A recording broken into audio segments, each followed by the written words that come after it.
तुम्हारा संकल्प था प्रवास का, किंतु मैंने तुम्हें यहाँ बुलाया तो तुम आए। क्यों? क्योंकि आप पीड़ा में थे। केवल इतना ही कारण नहीं था कि तुम मेरे पास आए वत्स। विचार करना इस बात पर।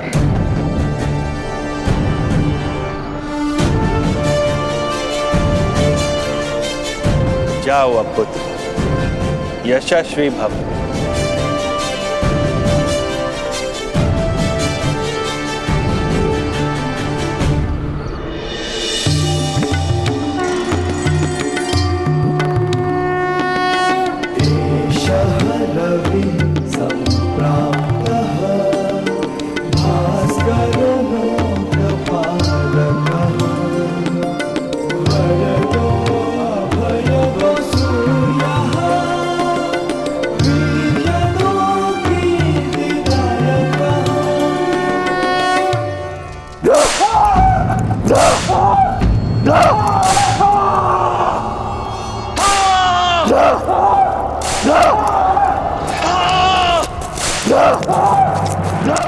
रोक दो इन्हें। सिपाहियों, याद रहे, इन्हें अंदर जाने की अनुमति नहीं है। मुझे मेरे आर्य से मिलने दीजिए, मिलने दीजिए मुझे मेरे आर्य से।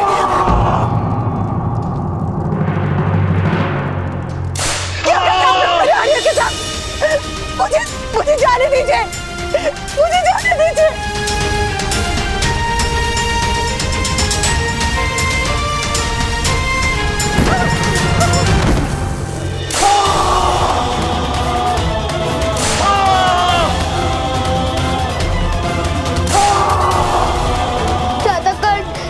शीघ्रता कीजिए, पिताश्री की रक्षा कीजिए।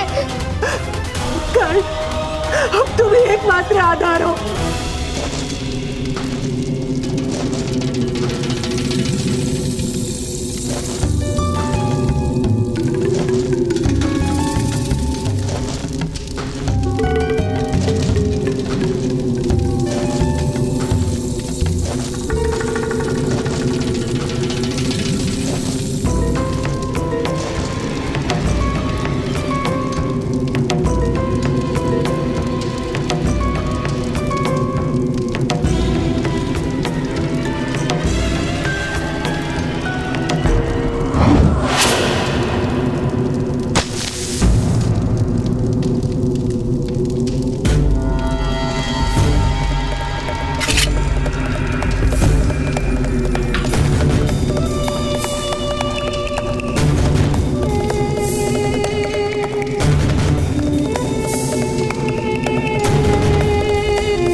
जिस प्रकार तुम्हारे पुत्र ने मेरा हृदय जलाया है, उसी प्रकार ये नमक तुम्हारे घावों को जलाएगा।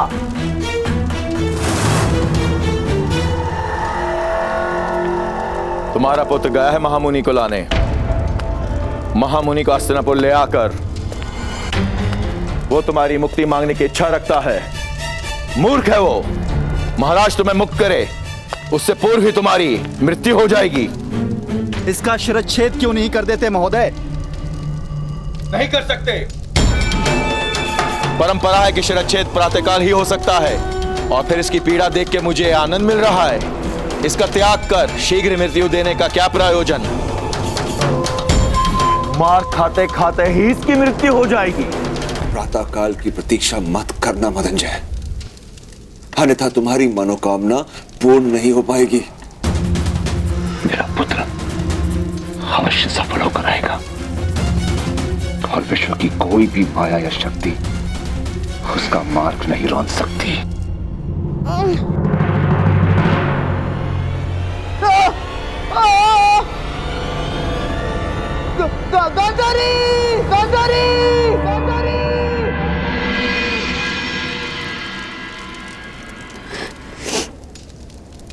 यदि तुम्हें जीवन नहीं मिला तो मेरे जीवन का भी कोई अर्थ नहीं है, कोई अर्थ नहीं है। तुम्हारे पिता हमारा त्याग करें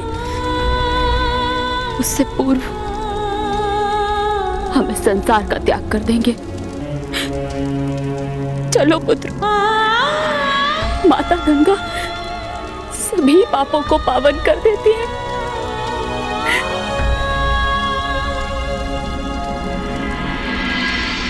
महामुनि व्यास, आपको हस्तिनापुर पहुंचाए बगैर मैं मृत्यु को निकट भी नहीं आने दूंगा।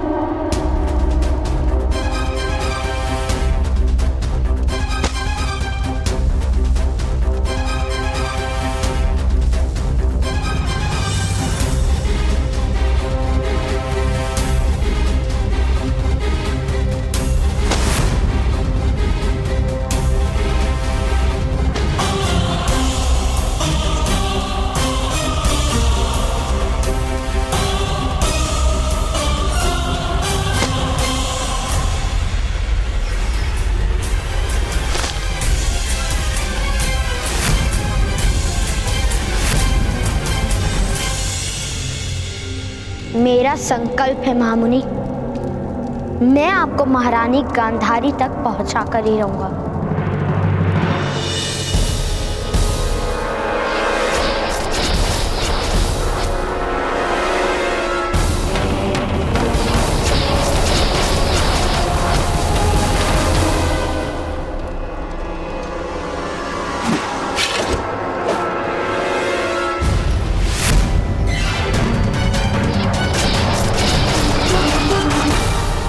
बल से किसी के संकल्प को किस प्रकार विचलित करोगे? वह तुम्हारा संकल्प था प्रवास का, किंतु मैंने तुम्हें यहाँ बुलाया तो तुम आए क्यों? मेरे संकल्प को आपकी याचना ने तोड़ा।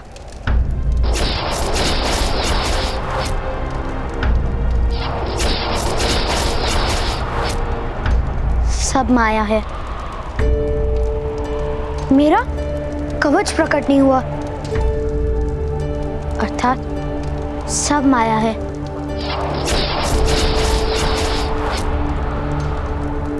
महामुनि का संकल्प है कि वो अपनी तपस्या को भंग नहीं करेंगे। उनका संकल्प केवल मेरे समर्पण से टूटेगा, मेरी याचना से टूटेगा।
अद्भुत पुत्र, अपने एकांत की सुरक्षा हेतु हमने इतनी यंत्रणाएं बनाई थी, किंतु उन सब को पार करके केवल तुम ही पहुंचे हो हमारे पास। क्योंकि मुझे मेरे पिता को न्याय दिलाना है। न्याय के लिए एक बालक को संघर्ष करना पड़े, यह तो उस राज्य की दुर्दशा का आरंभ है। चलो।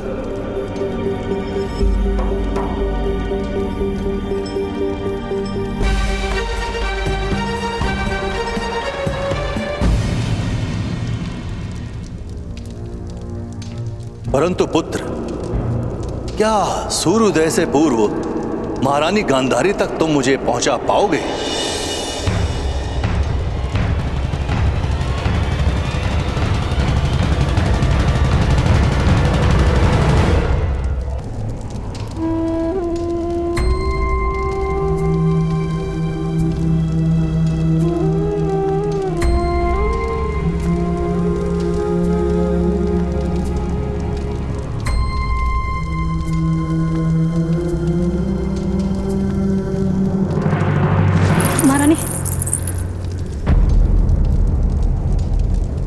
ये मेरे जीवन का अंतिम प्रवास है,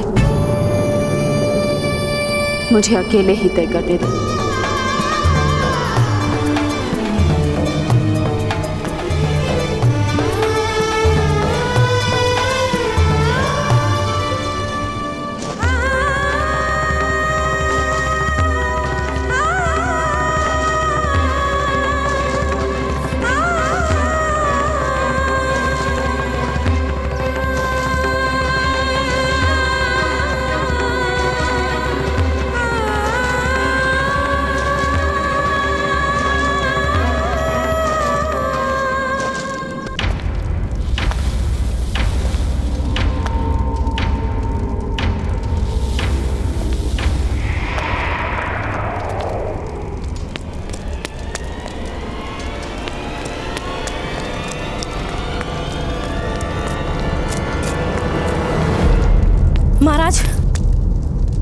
महाराज, महारानी गांधारी गंगा नदी में समाधि लेने जा रही हैं।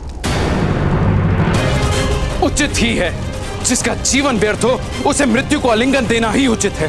धृतराष्ट्र, शिव के वरदान को उसके दुर्भाग्य ने विफल कर दिया। एक पुत्र तक ना दे पाई मुझे। मूर्ख मत बनो, बंजर भूमि भी पूजनीय होती है। निसंतान स्त्री का स्तर सारे संसार में उच्च ही होता है। उसकी मृत्यु की कामना करना दुर्भाग्य को निमंत्रण है।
तुम्हारी मृत्यु का समय निकट आ रहा है अधिरथ।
पुत्र कर्ण, रथ माता गंगा की ओर ले चलो।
वत्स गांधारी, ईश्वर पर इतना भी विश्वास नहीं।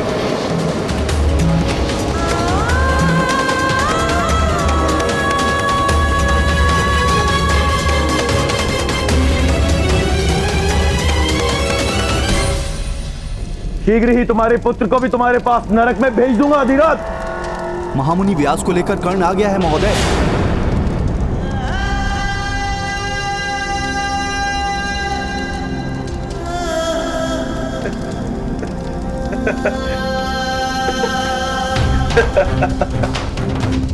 मेरे पुत्र ने मेरी रक्षा कर दी मदनजय। मैंने कहा था ना, अब अपनी रक्षा की चिंता करो।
मैंने कहा था ना राधा,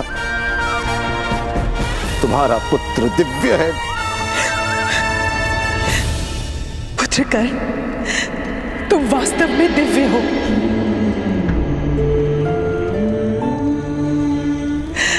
अपनी माता पर आज तुमने उपकार कर दिया।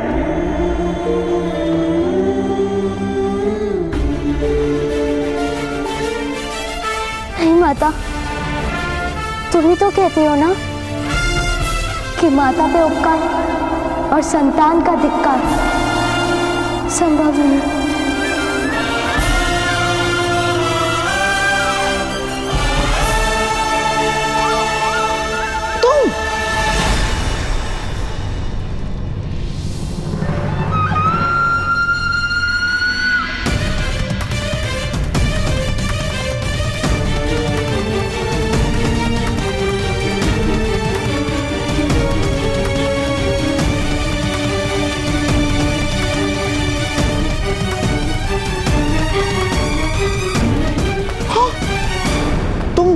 तुम तो वहां से भाग के आए थे। हाँ, आप तो भाग भी नहीं पाए, आप तो बंध गए थे महामुनि की माया में।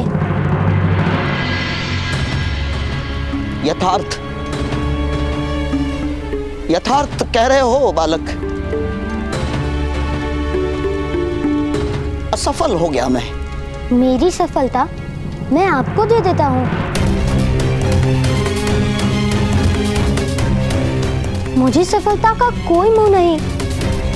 मुझे तो केवल मेरे पिताश्री की रक्षा करनी है।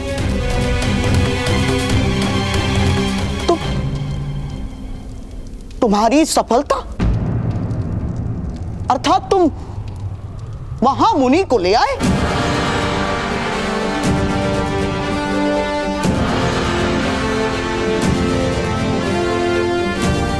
हाँ, वहां बैठे हैं महाराज और महारानी के साथ।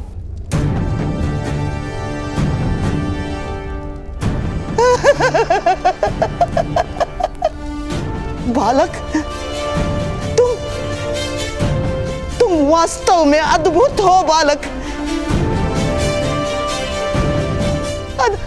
अद्भुत अद्भुत। किंतु मेरे पिताश्री का क्या होगा? सैनिकों, इस बालक के पिताश्री को राजसभा में ले आओ।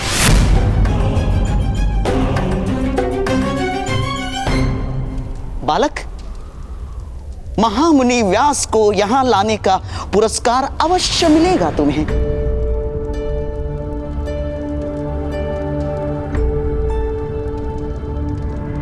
अद्भुत अद्भुत।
अभिनंदन अधिरथ, अभिनंदन। देखो भाइयों, इसके पुत्र ने पराक्रम करके जीवन दान दे दिया इस हत्यारे को।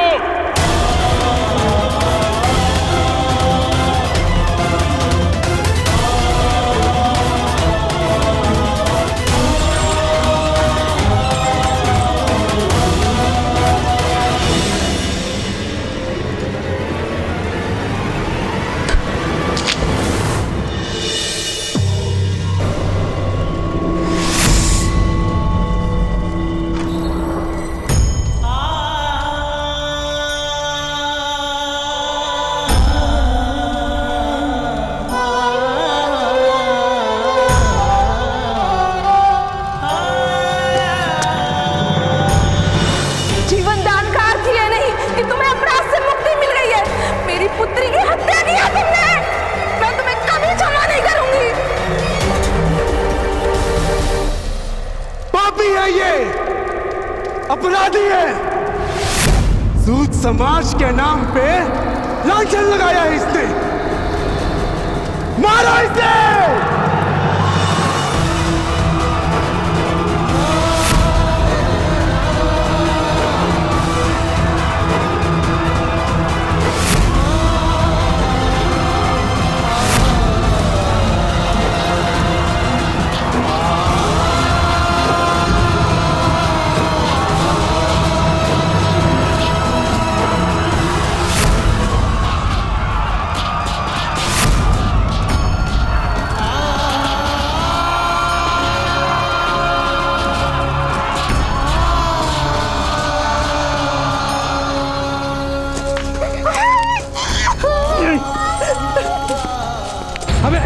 के साथ समाज में नहीं रहना है। जा भाई जा, अपने परिवार को लेकर कहीं और चला जा।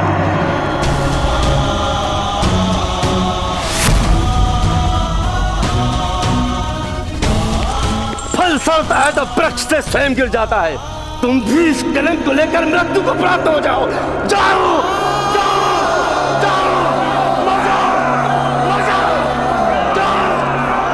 हमें ऐसे व्यक्ति के साथ समाज में नहीं रहना है। भाई जा, अपने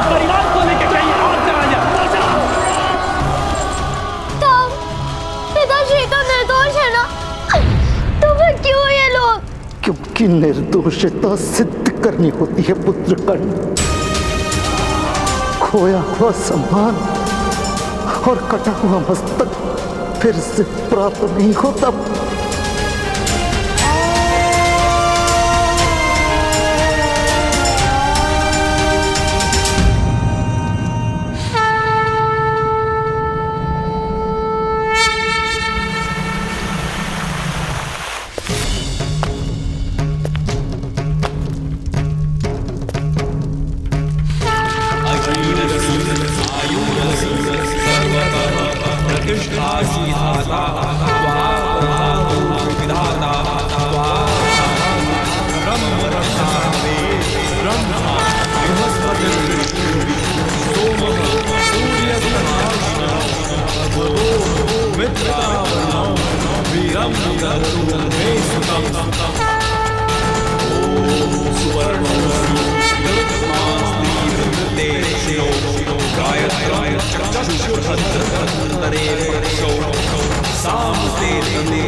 वत्स गांधारी, तुम्हारा कल्याण। शीघ्र ही भगवान शिव का वरदान सफल होगा। 100 पुत्रों के कलनाद से तुम्हारा भवन गूंज उठेगा। मैंने 101 घड़ों में 101 जीव स्थापित किए हैं। 101 महामुनि? तुम्हें एक कन्या प्राप्त करने की इच्छा थी ना वत्स गांधारी? महादेव ने तुम्हें 100 पुत्रों के साथ एक कन्या का भी दान दिया है। इन घड़ों में औषधि और तेल में सारे जीव आकार प्राप्त कर रहे हैं। समय अनुसार एक एक कर सबके जन्म होंगे।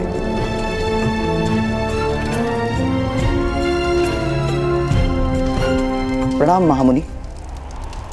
मेरी बहन के पुत्र शीघ्र ही जन्म लेंगे गांधार राज शकुनी। महामुनि, मेरा पुत्र मेरे पश्चात कुरुराष्ट्र का राजा तो बनेगा ना? पुत्र धृतराष्ट्र, तुम संतान प्राप्त करने का सुख भोगो। अपनी योजनाओं का भार अपनी संतान के सर रखकर उसके जीवन में क्यों महत्वाकांक्षाओं का विष घोल रहे हो? अभी तो वो जन्मा भी नहीं। समय से पूर्व समय की गति को जानना भी एक अभिशाप है। इसीलिए इस समय चिंताओं का त्याग करो वत्स। ये उत्सव का समय है।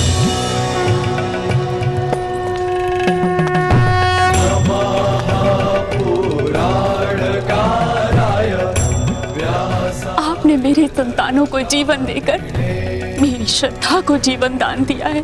आपकी कृपा के इस ऋण से कैसे मुक्त हो पाऊंगी मैं?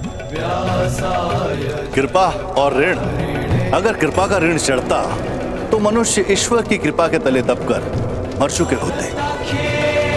ऋण उपकार का चढ़ता है, कृपा का नहीं। तुम्हारे माथे पर यदि कोई ऋण है तो वो उस बालक का जो हमें यहां तक लेकर आया।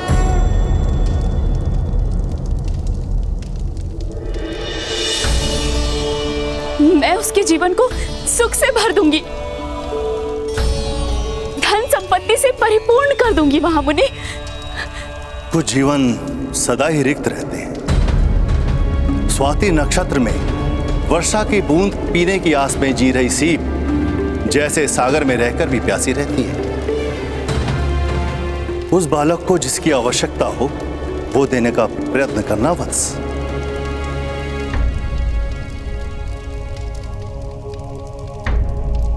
सैनिक, उस बालक और उसके पिता को राज्यसभा में प्रस्तुत किया जाए। जी महाराज।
मेरे निकट आओ।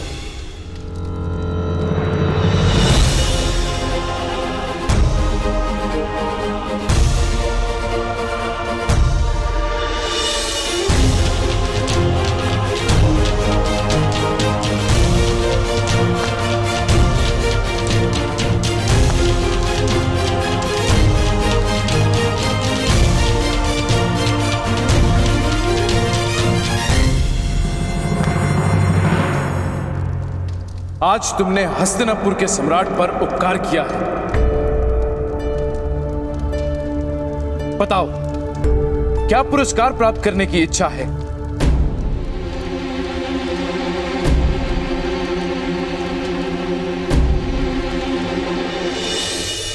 मेरे पिताश्री को मृत्युदंड दिया गया है महाराज। वत्स, मैं इसी क्षण तुम्हारे पिता के सभी अपराधों को क्षमा कर उन्हें मुक्त करता हूं।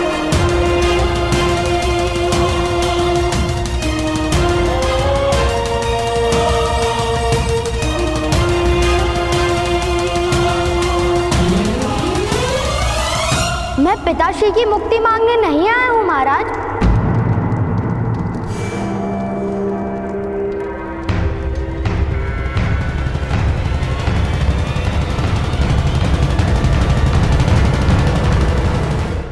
मुक्ति मांगने नहीं आए तो फिर क्या आशा है वत्स?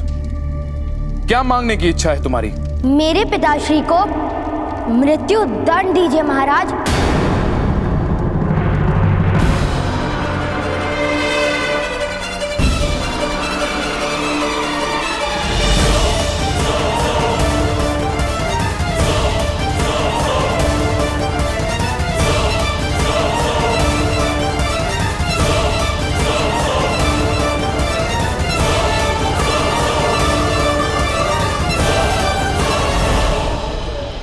पुत्रकर, ये तुम क्या कह रहे हो? मृत्युदंड? अपने पिता की मृत्यु की कामना करते हो? नहीं, उनके सम्मान की कामना करता हूं। जब मैं महामुनि को लेने गया था तब मेरे हृदय में केवल मेरे पिताश्री के जीवन का महत्व था, किंतु आज समझ में आया कि सम्मान से रिक्त जीवन और जल से रिक्त पौधे एक समान होते हैं।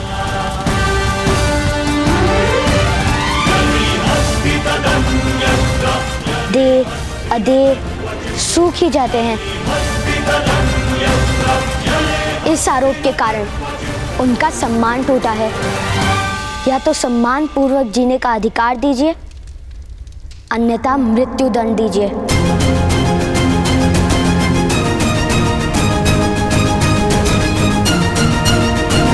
पुत्र, तुम अपने पिता से उनके जीवन का अधिकार छीन रहे हो। नहीं, मैं अपने पिता को सम्मान का अधिकार देने का प्रयत्न कर रहा हूं।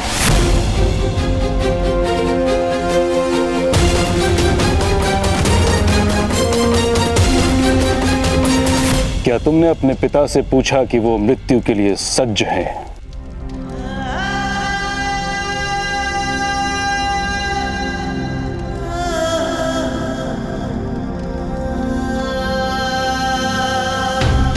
मेरा मन मेरे पिताश्री की छाया है महोदय।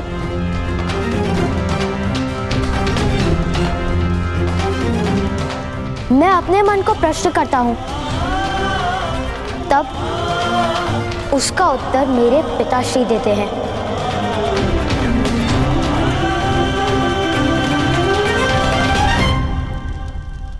अद्भुत,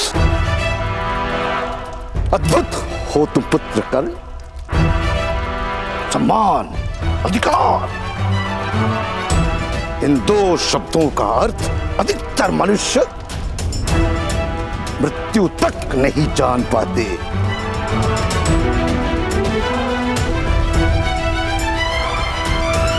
क्या आशा है बालक? मेरे पिताश्री ने उस भुगत ग्राम के कुएं में विष नहीं डाला था।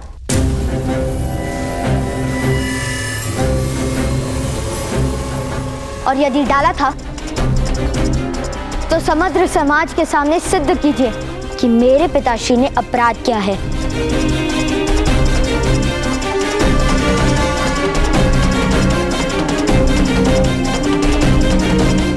अन्यथा स्वीकार कीजिए कि मेरे पिता को सम्मान का अधिकार है। अपराध का निर्णय प्रमाणों पर आधारित होता है। तुम्हारे पास क्या प्रमाण है कि तुम्हारे पिता ने अपराध नहीं किया? जिसने वास्तव में अपराध किया है वही प्रमाण है कि मेरे पिता निर्दोष हैं।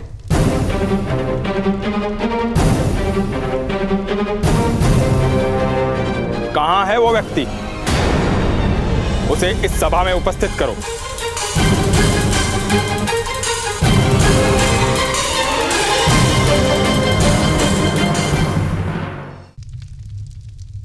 मैं नहीं जानता वो कौन है।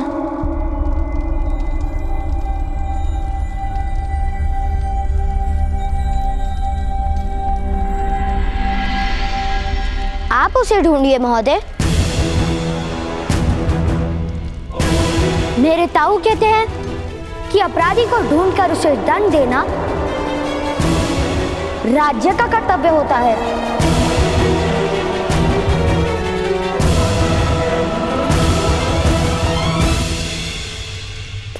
उद्दंड हो तुम बालक। महामहिम, सत्य सदा उद्दंड ही होता है। असत्य को हाथ जोड़ने पड़ते हैं। जीवन दान मांग लो। अधिकार मांगोगे तो तुम्हारे पिता को अवश्य मृत्युदंड प्राप्त होगा।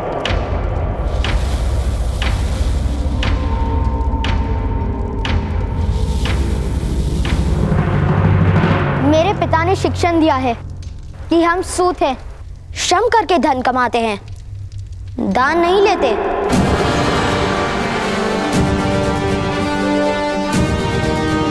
फिर उनके जीवन का दान किस प्रकार ले सकता हूं मैं?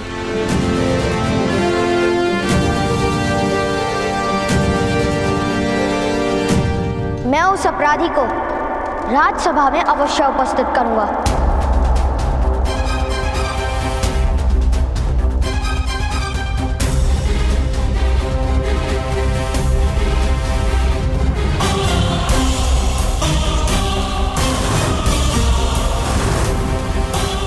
यदि नहीं कर पाए तो मृत्यु अवश्य प्राप्त होगी। फिर दया नहीं दिखाई जाएगी।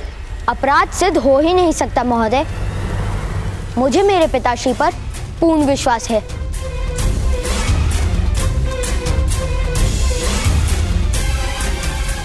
अन्यथा अपराध के विचार से ही उनकी मृत्यु हो जाती। कल प्रातःकाल तुम अपराधी को प्रस्तुत करो, अन्यथा तुम्हारे पिता को दंड प्राप्त होगा।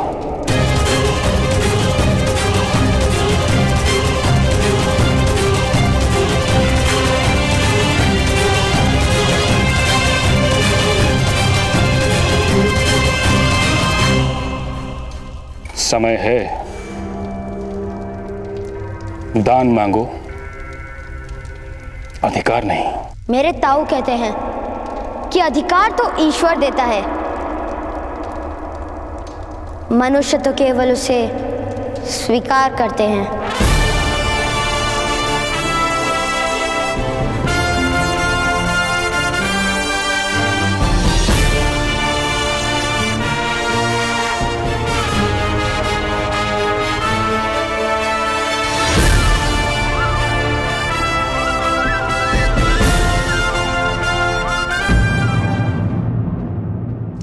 ये क्या क्या तूने कहा? क्या विचार करके ऐसा अनुचित वरदान मांगा?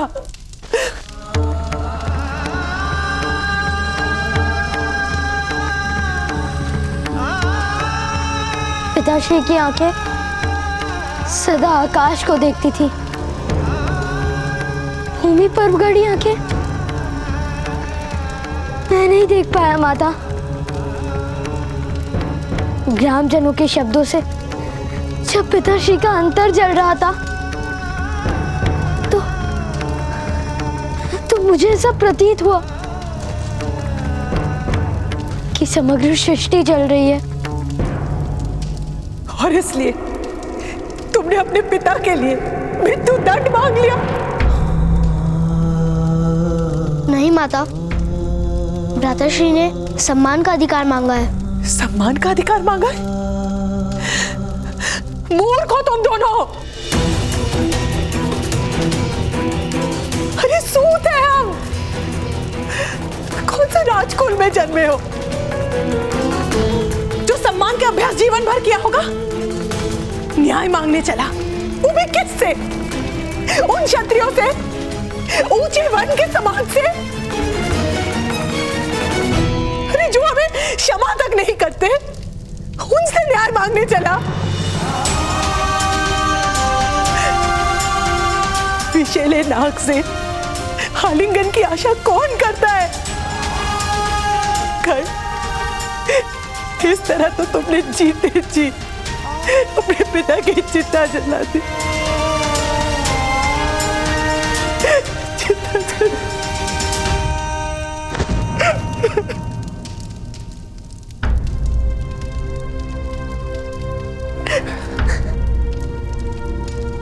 राधा, वृक्ष को हठपूर्वक मोड़ कर रख दो तो कुछ काल पश्चात वो सीधा होना भूल जाता है। तुम्हारी स्थिति ऐसी ही है, हमारे समाज की स्थिति ऐसी है। हमें सम्मान और स्वतंत्रता का मूल्य ही अब समझ में नहीं आता। किसने मांगी स्वतंत्रता आपसे? किसे अपने जीवन से पीड़ा है? केवल आपको। जेठ जी, जिन्हें सुख के स्वप्न देखने में रुचि है, उनकी निद्रा तोड़ने का यज्ञ क्यों आरंभ किया आपने? और उस यज्ञ में मेरे आर्य की बलि क्यों देना चाहते हैं आप? नहीं माता, पिताश्री का बलिदान नहीं होगा। भ्राताश्री पे विश्वास रखिए।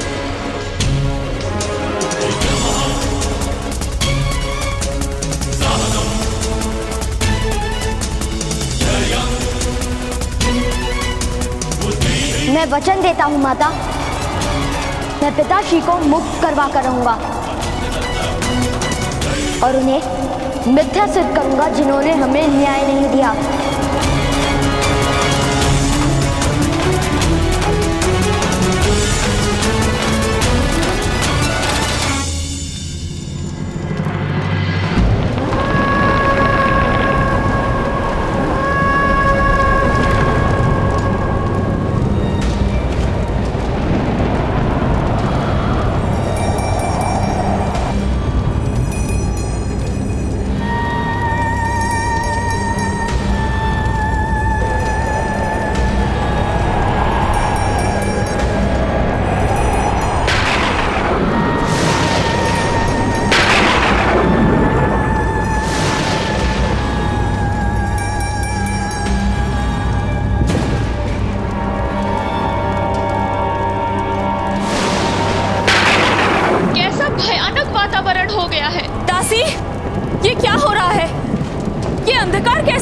वायु के कारण दिए और मशाल दोनों बुझ गए। मैं पुनः जला देती हूँ।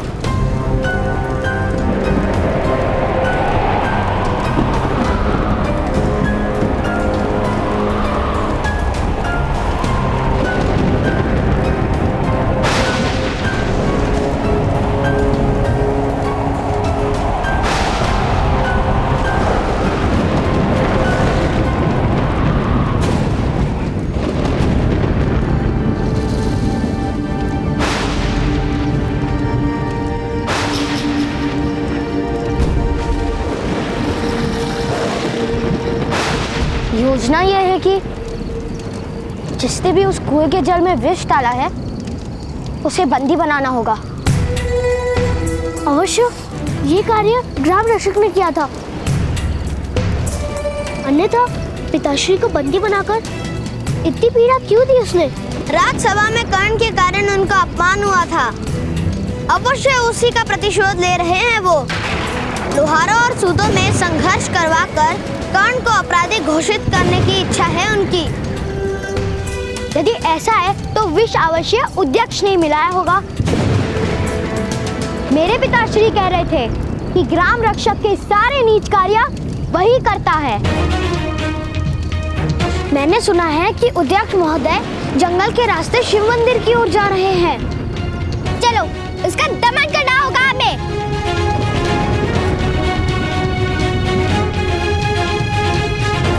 हाँ।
सियार,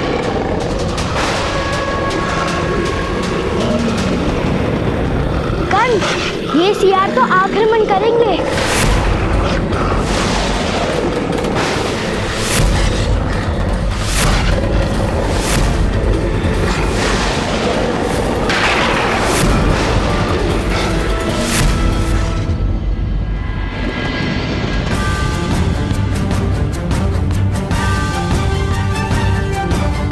इस आरोप के कारण उनका सम्मान टूटा है। या तो सम्मान पूर्वक जीने का अधिकार दीजिए, अन्यथा मृत्यु दंड दीजिए। अधिकार तो ईश्वर देता है, मनुष्य तो केवल उसे स्वीकार करते हैं। कल्याण हो महामहिम।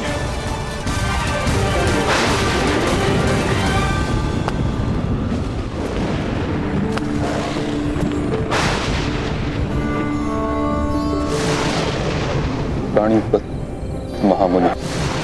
कल्याण हो। आप किस चिंता में पड़ गए? मनुष्य के जीवन को सरल बनाने के लिए जो व्यवस्थाएं निर्मित की जाती हैं, उनके भंग हो जाने की चिंता, जिसका प्रथम चिन्ह मैंने राज्यसभा में देखा है। आज एक सूत का बालक भरी सभा में यह कहकर चला गया कि उसके साथ अन्याय हुआ है। अगर ये वास्तव में सत्य है तो ये व्यवस्था अनुचित है, क्षत्रियों का व्यवहार अनुचित है। राजा पर प्रजा का विश्वास उठ जाए, रक्षक पर प्रजा संदेह करने लगे, प्रजा असंतुष्ट हो तो इससे विद्रोह जन्म लेता है। क्या नीच वर्ण के मनुष्य को सम्मान और न्याय का अधिकार नहीं? नहीं महामुनि, ऐसा कदापि नहीं। सम्मान और अधिकार इन दोनों में किस प्रकार भेद हो सकता है? सभी तो परमात्मा के अंग हैं। किंतु व्यवस्था ऐसी हो गई है कि नीच वर्ण के मनुष्य का दमन और शोषण होता है। किंतु प्रत्येक मनुष्य को शस्त्र उठाने का अधिकार भी तो नहीं दिया जा सकता। अंकुश से अनुशासन रहता है और अनुशासन से न्याय। यथार्थ कह रहे हैं आप, किंतु शस्त्र धारण करने वाला अपनी बुद्धि, विवेक और ज्ञान का त्याग कर रहा है, यह भी तो सत्य है। अर्थात एक उत्तम व्यवस्था शोषण का कारण बनती जा रही है। और एक बात स्मरण रहे महामहिम, सतयुग समय का प्रथम खंड था। तब मनुष्य समाज में गुण अधिक थे,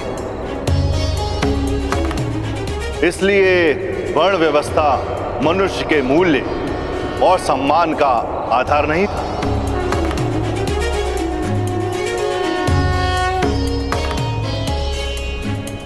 किंतु समय के साथ दुर्गुणों की वृद्धि होती है। त्रेता में ज्ञान समाज के छोटे भाग में सीमित हो गया। द्वापर में सामर्थ्य इसी प्रकार क्षत्रियों तक सीमित हो गया।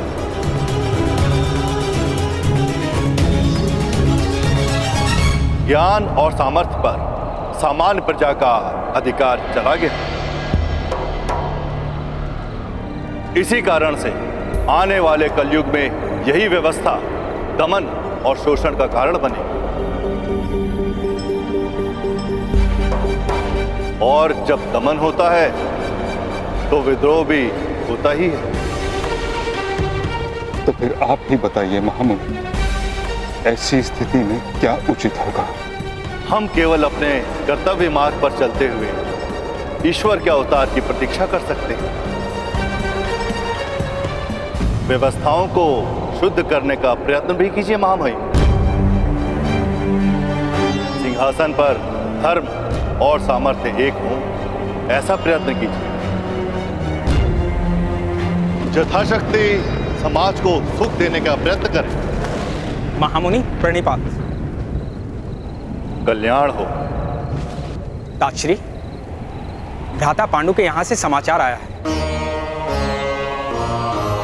सब कुशल तो है विदुर? संतान का जन्म सदैव कुशल ही होता है महामहिम।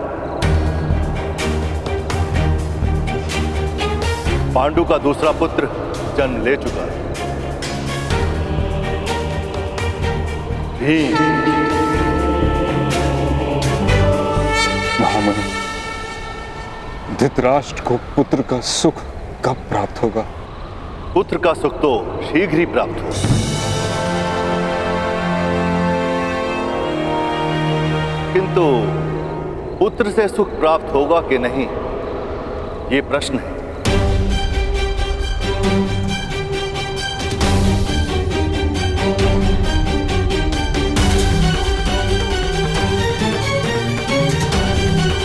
कल्याण हो।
कुछ नहीं होने दूंगी मैं पुत्र।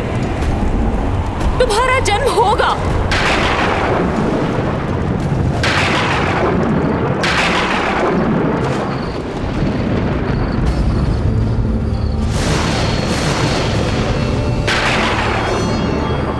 ये क्या अमंगल संदेश है ताक्षी?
पवन इतनी गति से क्यों चल रही है?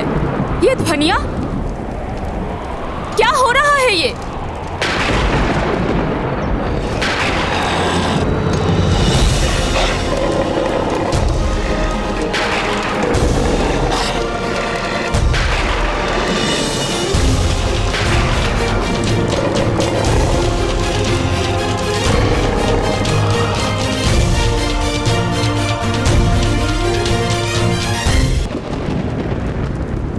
ये क्या हो रहा है ताक्षी? पुत्र का सुख तो शीघ्र ही प्राप्त हो, किंतु पुत्र से सुख प्राप्त होगा कि नहीं, ये प्रश्न है।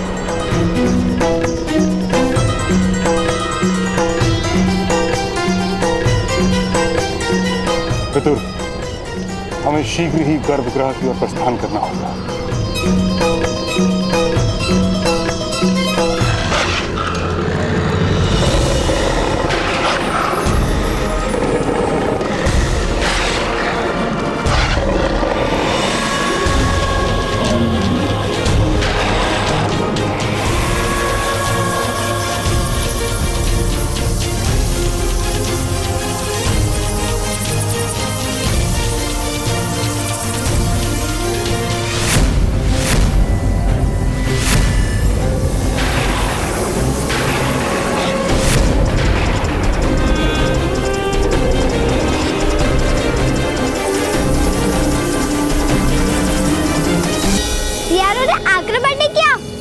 आश्चर्य है।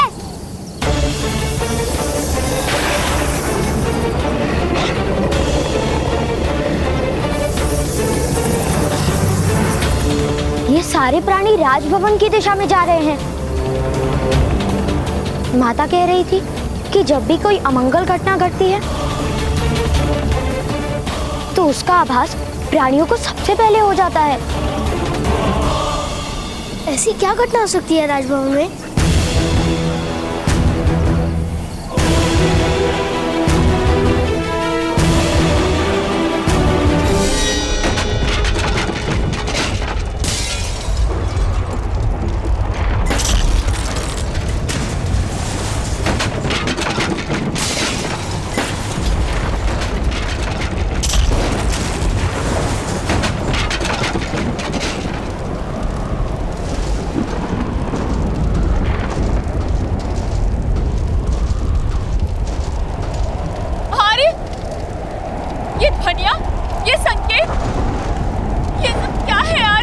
पांडु के दूसरे पुत्र के जन्म का संकेत है गांधारी। पुत्र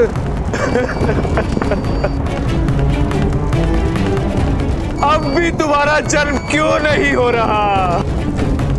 शास्त्र शास्त्र कहते हैं जब भी एक महान शत्रु का जन्म होता है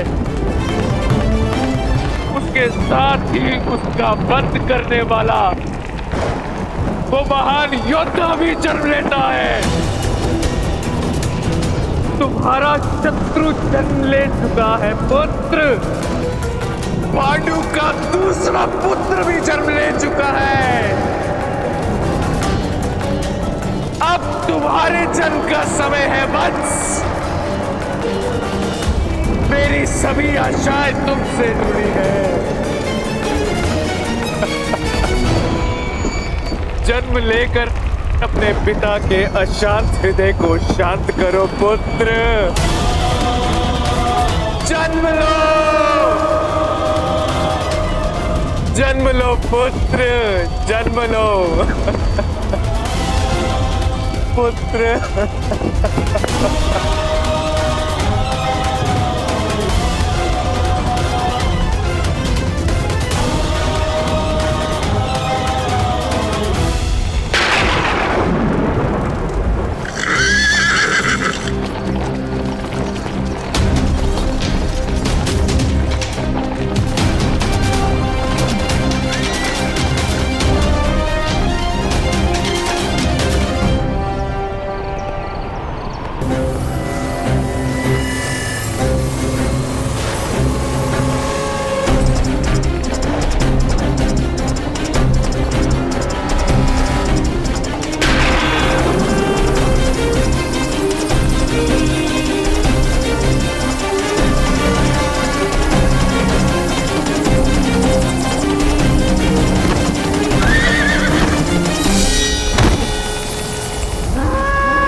ताक्षरी,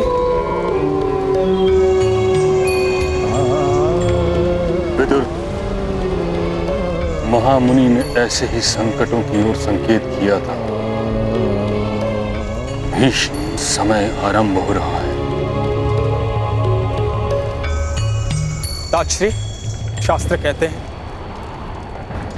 जैसे अग्नि की ज्वाला उत्पन्न होने से पूर्व धुआं प्रकट होता है, उसी प्रकार जब महान विपत्ति आने वाली होती है, किसी दुष्ट आत्मा का जन्म होने वाला होता है, तो सारी सृष्टि संकेत करती है। तुम किसकी बात कर रहे हो बुजुर्ग?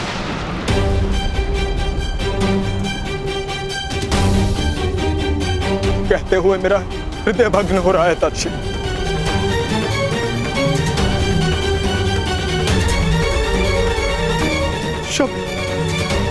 शब्द मेरा साथ नहीं दे रहे हैं। मैं महारानी गांधारी के प्रथम पुत्र की बात कर रहा हूं ताक्षरी। ये बालक कुरु साम्राज्य और समग्र भूमि के लिए महान विपत्ति का कारण बनेगा।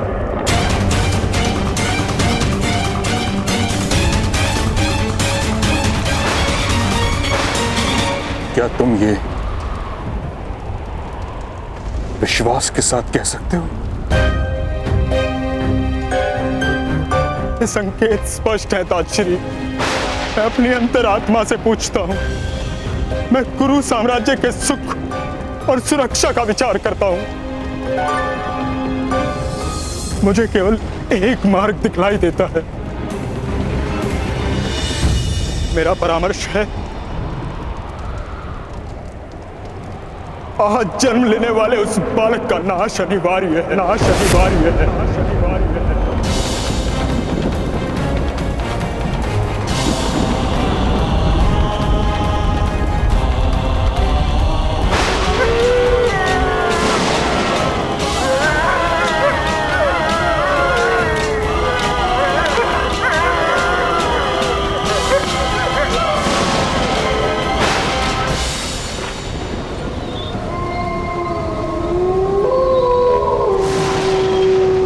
ओम नमः शिवाय, ओम नमः शिवाय, ओम नमः शिवाय, ओम नमः शिवाय, ओम नमः शिवाय, ओम नमः शिवाय, ओम नमः शिवाय, ओम नमः शिवाय, ओम नमः शिवाय, ओम नमः शिवाय, ओम नमः शिवाय, ओम नमः शिवाय, ओम नमः शिवाय, ओम नमः शिवाय, ओम नमः शिवाय, ओम नमः शिवाय, ओम नमः शिवाय, ओम नमः शिवाय।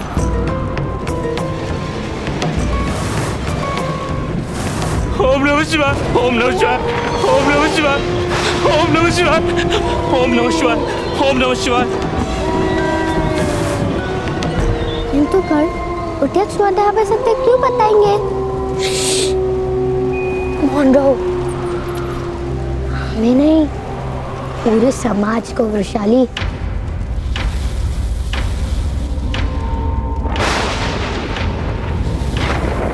वत्स,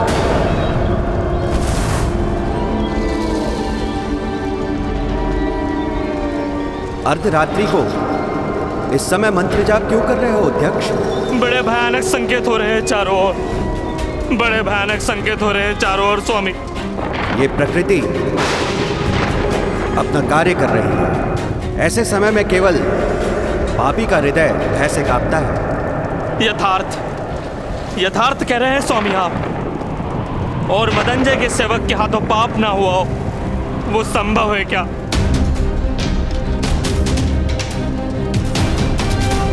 मुझे भय है कि मेरे साथ कुछ अमंगल होने वाला है। कल्याण। ओम नमः शिवाय, ओम नमः शिवाय।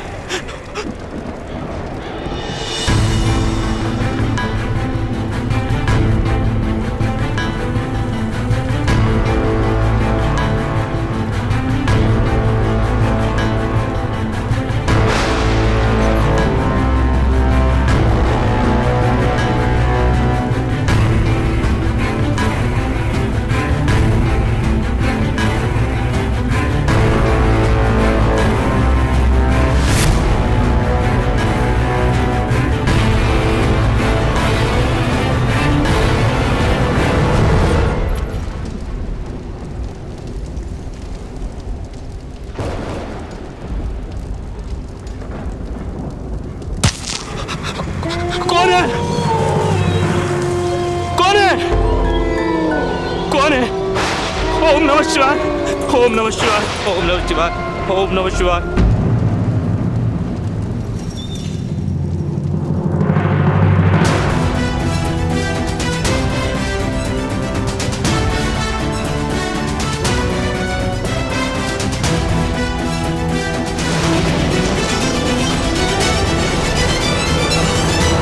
कौन है? कौन है यहाँ? बचाओ!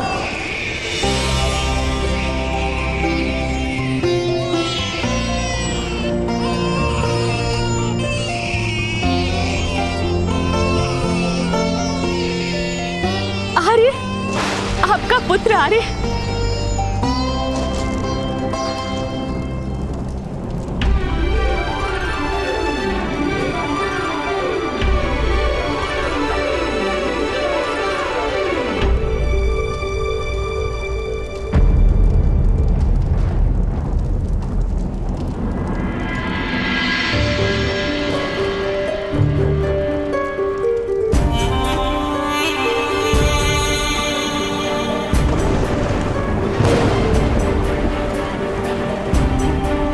दासी, दासी! आदेश महाराज।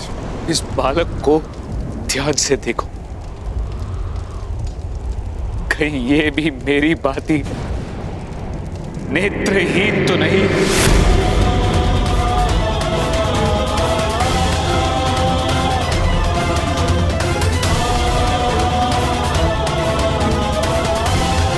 नहीं महाराज, राजकुमार तो आपका मुख देख रहे हैं, वो नेत्रहीन नहीं है।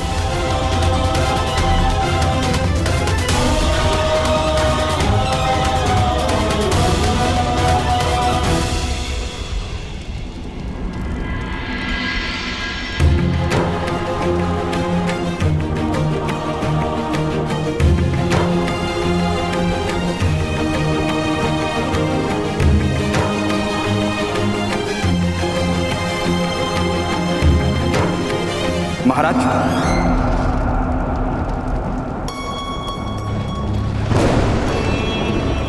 नवजात शिशु को स्नान से पूर्व स्पर्श करना अनुचित है।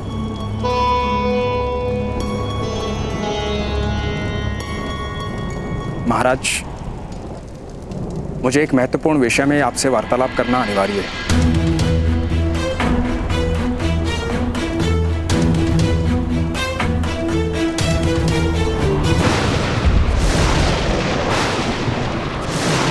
मेरे पुत्र का वध कर दूं? ये कैसा परामर्श है विदुर?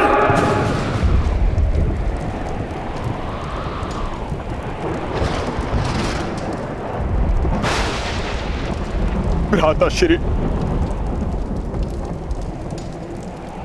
जब दीवार में पीपल उगता है तो उसे उगते ही उखाड़ दिया जाता है। समय बीतने पर यह पौधा सारी दीवार को उखाड़ देता।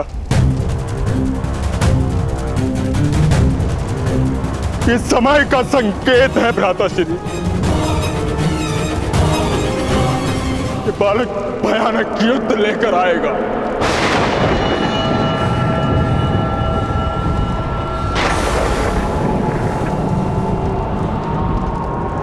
निर्दोष जीवों का बलिदान लिया जाएगा।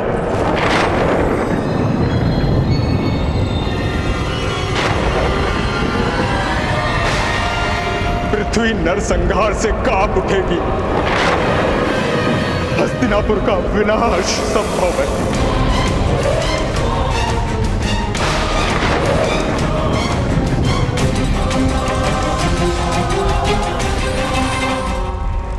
एक नवजात बालक के जन्म से भयभीत हो उठे हैं आप? नहीं, उसके भविष्य से भयभीत हैं हम। तो इस समय जन्मे सारे बालकों की हत्या क्यों नहीं करवाते? और भी तो जन्म हुए होंगे। और वन में सियार और उल्लू तो प्रतिदिन ही बोलते हैं। और आकाश में काले बादल प्रत्येक वर्षा ऋतु में घिर आते हैं। इसका अर्थ यह हुआ कि प्रत्येक बालक का जन्म के साथ ही वध कर देना उचित होगा। यह कैसा न्याय है हस्तिनापुर का?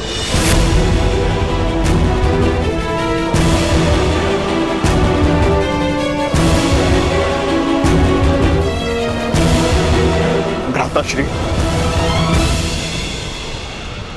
भगवान ने आपको 100 पुत्र दान दिए। यदि एक पुत्र की आहुति से समग्र राष्ट्र को लाभ होने की संभावना है तो आहुति देना उचित है।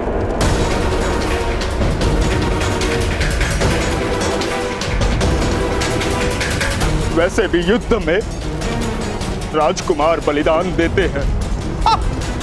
बलिदान नहीं देता, वीर गति को प्राप्त करता है। वीर गति को, हत्या और वीर गति में अंतर होता है महामंत्री। महामहिम भीष्म का क्या मत है इस विषय में?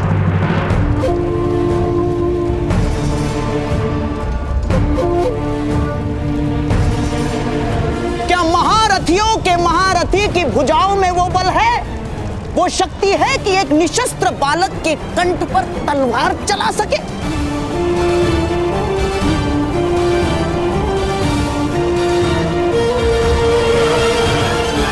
एक बालक की हत्या के विचार से ही मेरा हृदय कांप उठता है।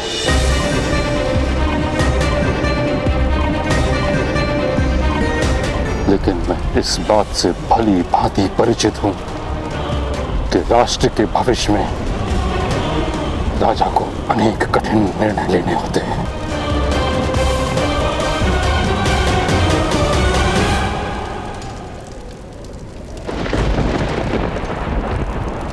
राजश्री, मैंने अपने इस पुत्र के लिए अनेक वर्षों तक प्रतीक्षा की है।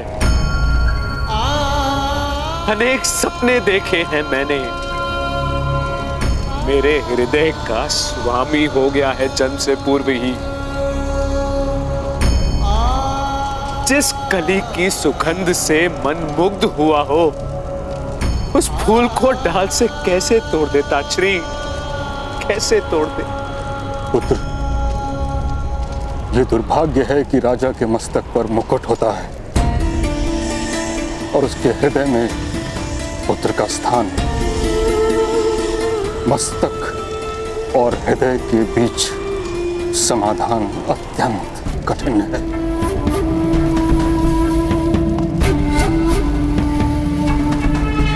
इस समय तो राजनीति मत खेलिए महामहिम, स्पष्ट उत्तर दीजिए, स्पष्ट।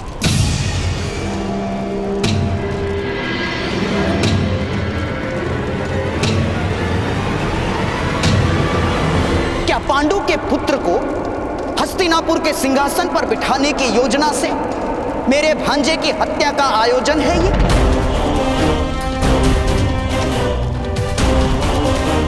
हैं? उत्तर दीजिए महामहिम।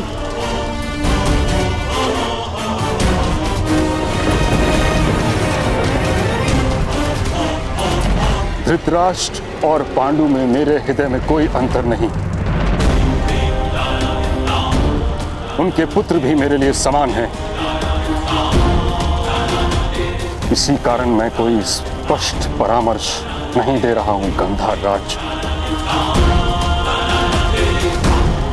महाराज स्वयं पिता भी हैं और राजा भी।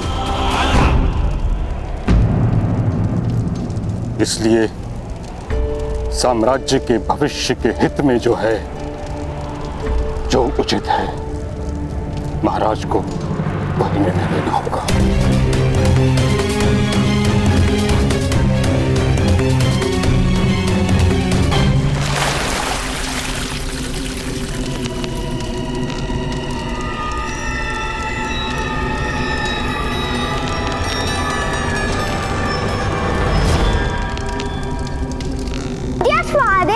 यह स्नान करने के पश्चात आपको माता गंगा में भी स्नान करना आवश्यक है। मैं मंत्रों का उच्चारण कर रहा हूँ। आपके सारे पाप आपके शरीर से बाहर आ जाएंगे। मुख्य द्वार से। एक बार और स्नान करवाते हैं। ठहरो ठहरो, तुम सब दंड के भागी बनो, प्रत्येक को दंड मिलेगा। मदन जय महोदय को आने दो।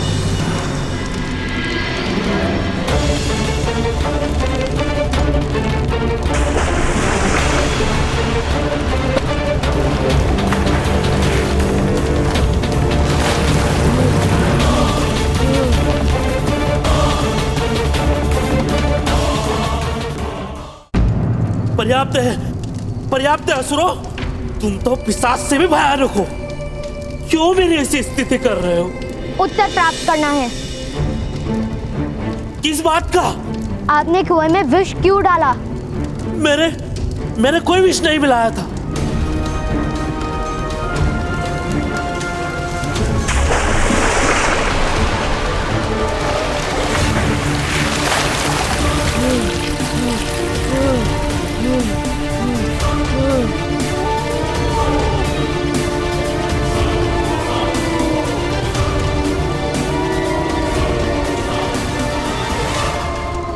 सत्य क्या है महोदय, बताइए, अन्यथा हम आपको सियारों के समक्ष फेंक देंगे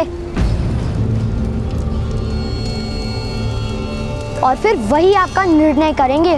हाँ, मैंने कुएं में विष मिलाया था।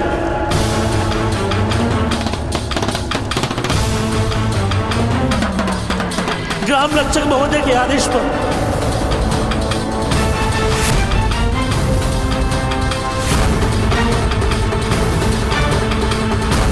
किंतु यह बात जान लेने से तुम्हारे पिता को कोई न्याय नहीं मिलेगा।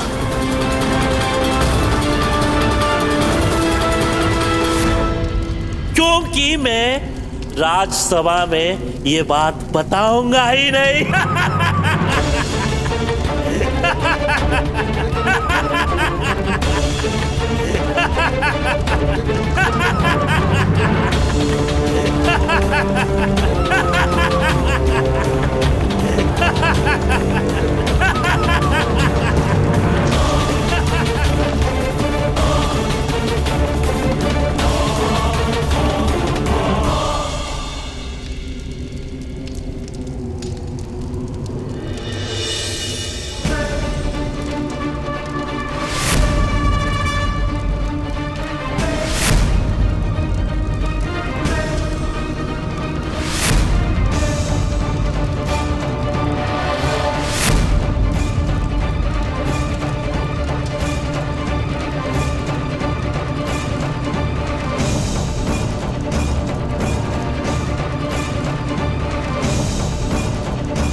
हम सब आपकी बात सुन चुके हैं अध्यक्ष महोदय।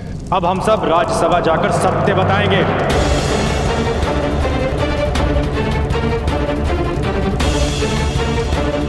और आपको भी सत्य कहना होगा।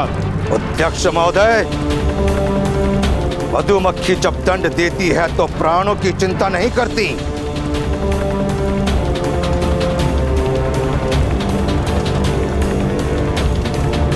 ये मधुमक्खी की शक्ति नहीं, उसके संकल्प का गुण है। इसीलिए आकार छोटा देखकर भ्रम में मत रहना।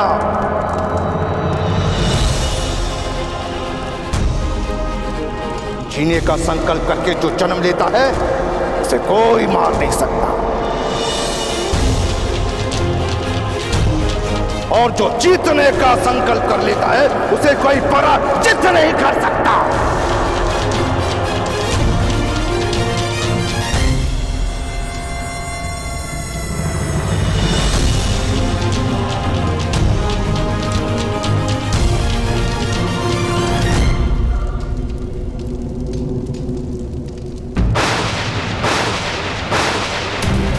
प्रणिपात। भुगत ग्राम के सूत एकत्र हुए हैं राजभवन के आंगन में। महाराज से मिलने का आग्रह कर रहे हैं।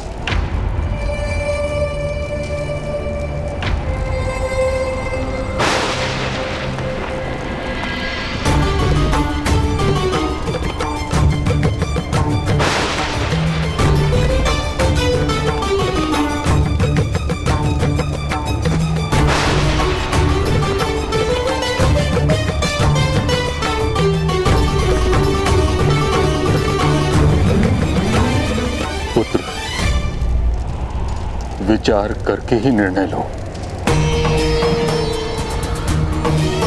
यदि परामर्श तुम्हें उचित लगे तो विघातक को बुला लो। नहीं ताजश्री, यदि मेरे पुत्र का वध करना ही होगा तो मैं स्वयं करूंगा।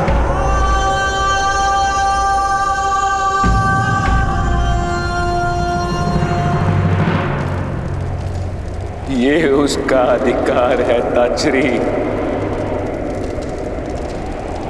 कि वो अपने अंतिम समय में अपने पिता के हाथों में सोया हो।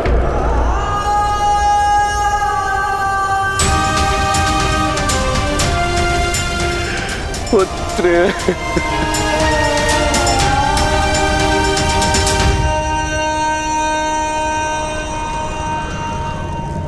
महाराज,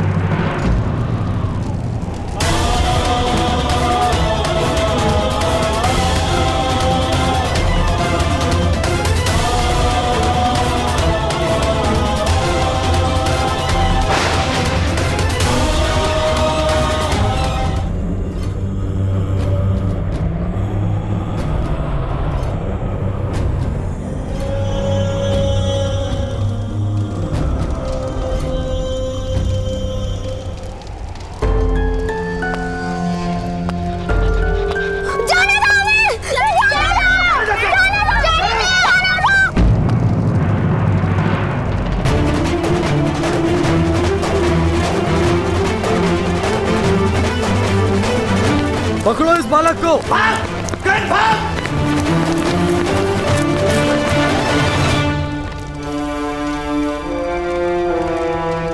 बालक, अर्धरात्रि में राजसभा में आने की अनुमति किसी को नहीं है। किंतु न्याय के लिए प्रतीक्षा करनी पड़े, वो भी तो अन्याय ही है महोदय।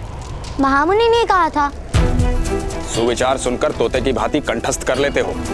जी हाँ महोदय, आपको क्या अच्छे विचारों का विस्मरण हो जाता है? बालक, अपने ग्राम जाकर विश्राम करो। प्रातःकाल ही महाराज से भेंट हो पाएगी।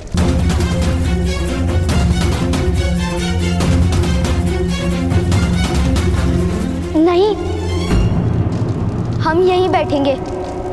मेरे पिताश्री कारागार में हैं, तो मैं घर में किस प्रकार बैठ सकता हूँ महोदय?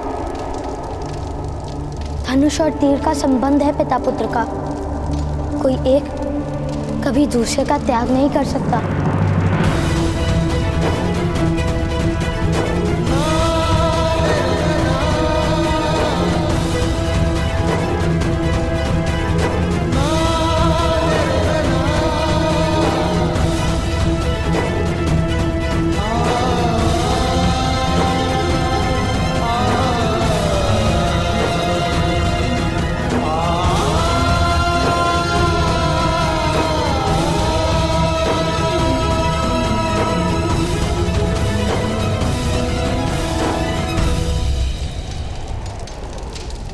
लाओ, मुझे दो राजकुमार।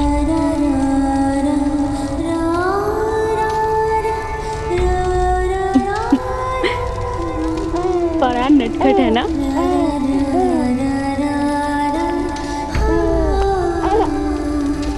आर्य, आपकी ही प्रतीक्षा कर रहा था आपका पुत्र। पिता का प्रथम स्पर्श पुत्र के लिए जीवन का सबसे बड़ा आशीर्वाद होता है आर्य। इससे बड़ा आशीर्वाद तो स्वयं ईश्वर भी नहीं दे सकते। आइए आर्य, अपने पुत्र को अपने गोद में लीजिए।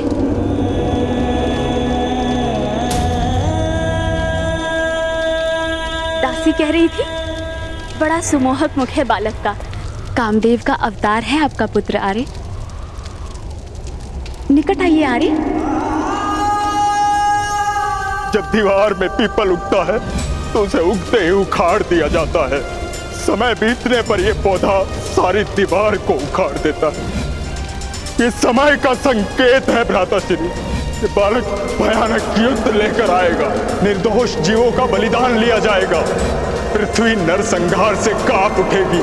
हस्तिनापुर का विनाश, हस्तिनापुर का विनाश, हस्तिनापुर का विनाश, हस्तिनापुर का विनाश।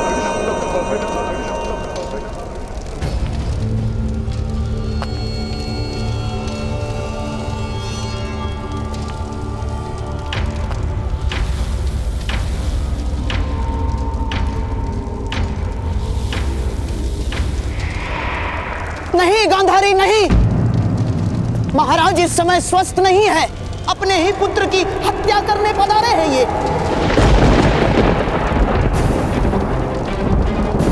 मिथ्या प्रलाप मत कीजिए भ्राताश्री। कोई पिता अपने पुत्र की हत्या कर सकता है भला? हाँ गांधारी, मुझे एकांत की आवश्यकता है। बाहर जाओ तुम दोनों। अरे महाराज विचार कीजिए महाराज, आपके महामंत्री आपको भ्रमित कर रहे हैं। बाहर जाओ गांधारी।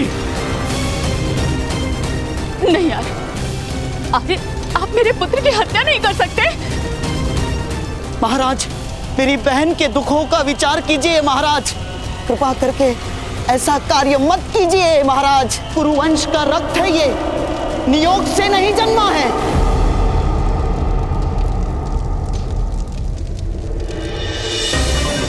महाराज स्वयं पिता भी हैं और राजा भी, इसलिए साम्राज्य के भविष्य के हित में जो है महाराज को वही निर्णय लेना होगा।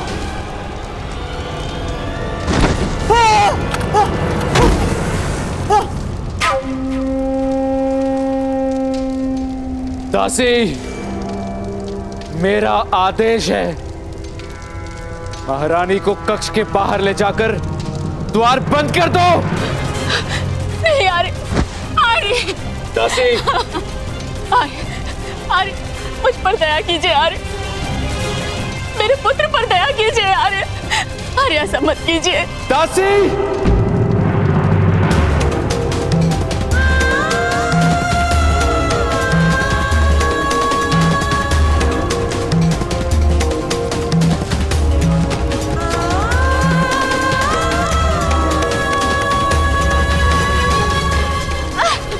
छोड़ो मुझे आर्य, आर्य, आर्य मुझे जाने दो आर्य, मुझ पर दया कीजिए आर्य। महाराज स्वयं पिता भी हैं और राजा भी, इसलिए साम्राज्य के भविष्य के हित में जो है महाराज को वही निर्णय लेना होगा। ये समय का संकेत है भ्राताश्री, कि बालक भयानक युद्ध लेकर आएगा, निर्दोष जीवों का बलिदान लिया जाएगा, पृथ्वी नरसंहार से कांप उठेगी, हस्तिनापुर का विनाश, हस्तिनापुर का विनाश।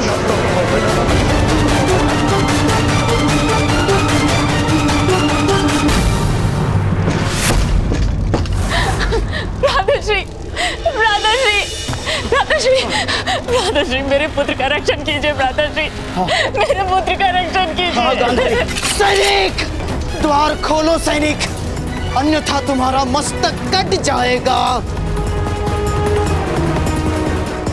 सैनिक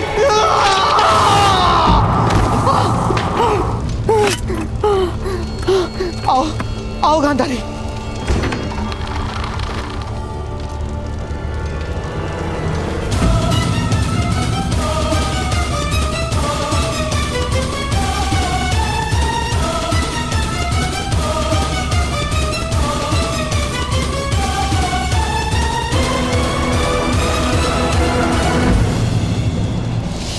धनुष और तीर का संबंध है पिता पुत्र का, कोई एक कभी दूसरे का त्याग नहीं कर सकता, त्याग नहीं कर सकता, त्याग नहीं कर सकता।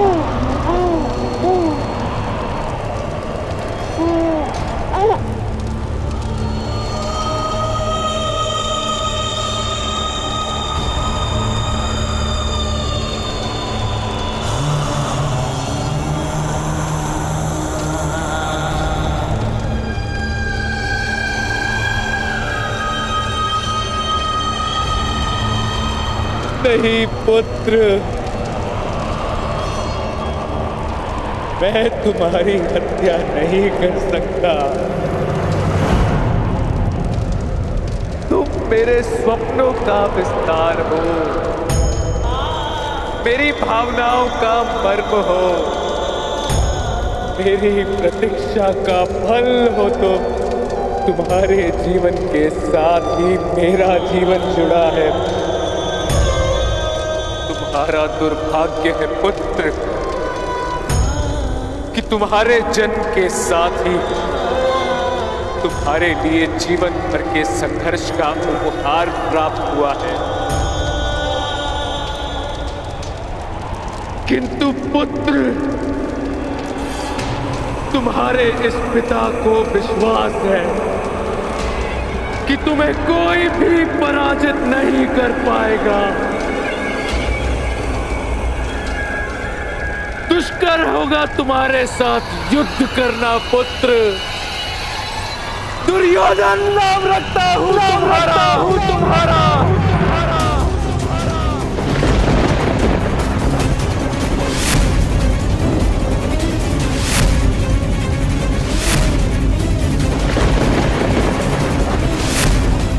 सदाई विजय बनो मेरे पुत्र, मेरे उत्तराधिकारी।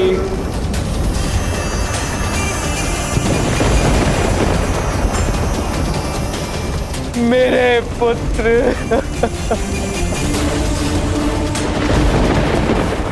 मेरे पुत्र मेरा पुत्र।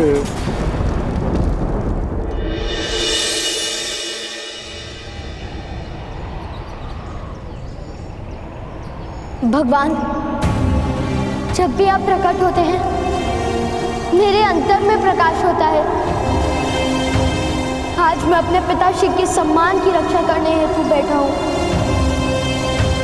सहायता कीजिए भगवान।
सैनिकों, सारे सूतों के नाम लिख लो।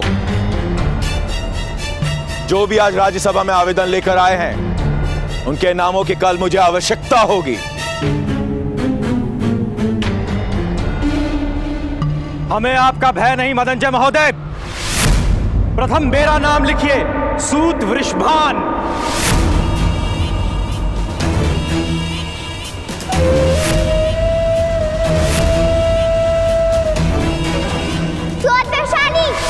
लोहार वामिल।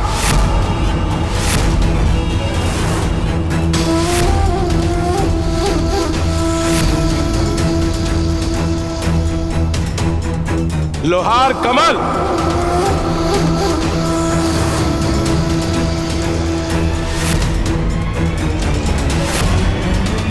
लोहार कल्लू।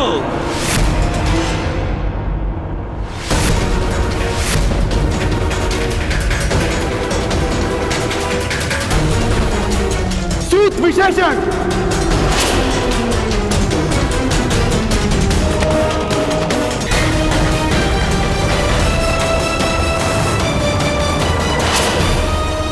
मदनजय महोदय ने मुझे आपकी सहायता हेतु भेजा है।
सैनिकों, इन सूतों ने एक क्षत्रिय की हत्या की है। नहीं ग्राम रक्षक महोदय, नहीं, हमने इनकी हत्या नहीं की। हम हत्या क्यों करेंगे? अध्यक्ष महोदय हमारे साक्षी थे। बहुत पुरानी योजना है ये सूतो। एक क्षत्रिय की हत्या करने के पश्चात अब ये सूत सभा में ये कहेंगे कि इनकी साक्षी की मृत्यु हो गई। किंतु हस्तिनापुर के महाराज ने ऐसे अनेक असत्यों को जाना है। इस योजना से तुम लोगों को कोई लाभ नहीं होगा।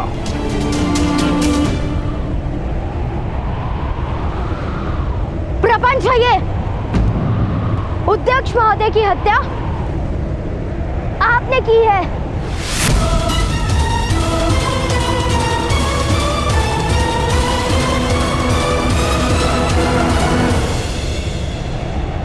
किस प्रकार सिद्ध करोगे ये बात बालक? सिंह की दहाड़ के सामने चूहे की चूचू कौन सुनेगा? अध्यक्ष की हत्या के लिए सारे सूत समाज को दंड दिया जाएगा।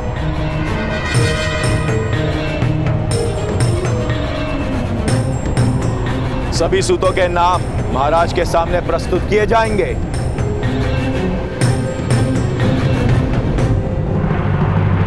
नहीं ग्राम रक्षक महोदय, हम यहाँ साक्षी के लिए नहीं आए। हमें क्षमा कर दीजिए महोदय, हमें क्षमा कर दीजिए।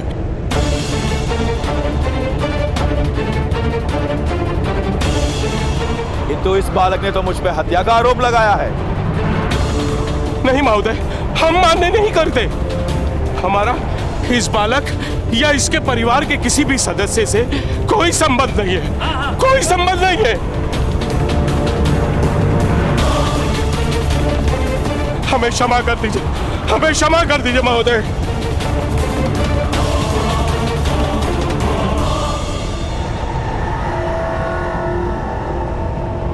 सूतो, पुरुष बनो। ऐसे स्त्री की भांति विलाप लेना शोभा नहीं देता। सारा समाज एकत्र एक साथ खड़ा होगा तो ऐसा अन्याय करने का कोई दुस्साहस नहीं करेगा। अरे मौन रहो किशन, सामर्थ्य के सामने किसी की नहीं चलती। हम भाई परिवार लेके बैठे, क्रांति करने का प्रण नहीं लिया हमने।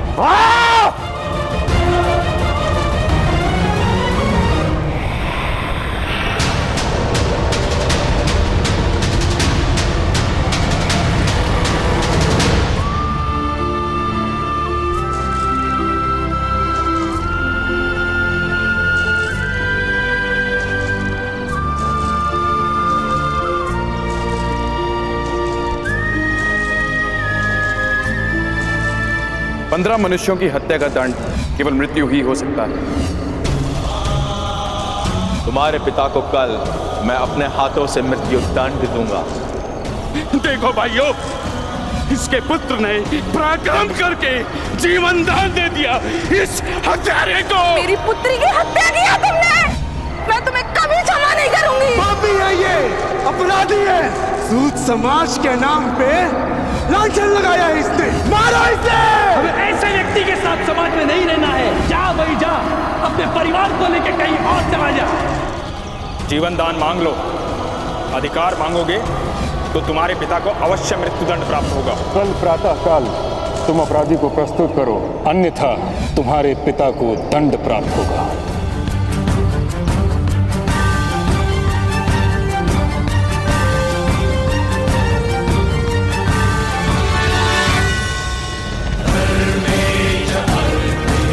भगवान, आज आपके उगने से मेरे हृदय में अंधकार क्यों छाया हुआ है? कोई मार्ग भी नहीं सूझ रहा।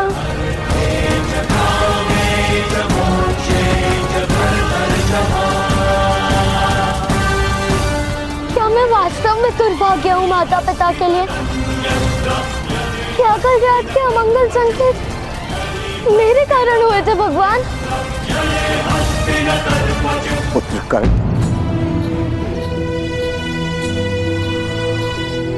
पराजित होने का केवल एक ही मार्ग है, पराजय का स्वीकार कर लेना। जब तक तुम पराजय का स्वीकार नहीं करोगे तब तक तुम्हें कोई पराजित नहीं कर पाएगा पुत्र।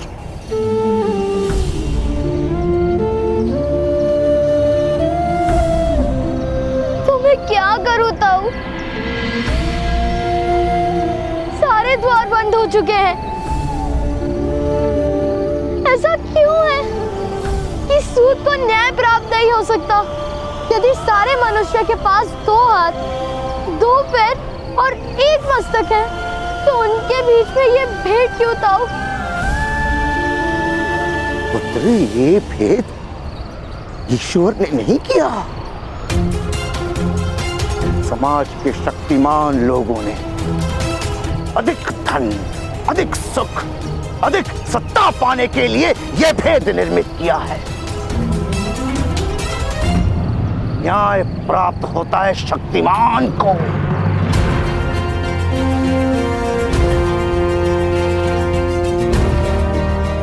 यदि न्याय की आशा है तो अपनी शक्ति का प्रदर्शन करो। किंतु मुझे धनुष उठाने की स्वतंत्रता नहीं ताऊ। किसने स्वतंत्रता पर मर्यादा बांधी है? इन्हीं शक्तियों ने जो तुम्हारे पिता की हत्या करने को सच है। उनकी दी हुई मर्यादा का आदर करने का समय है तुम्हारे पास?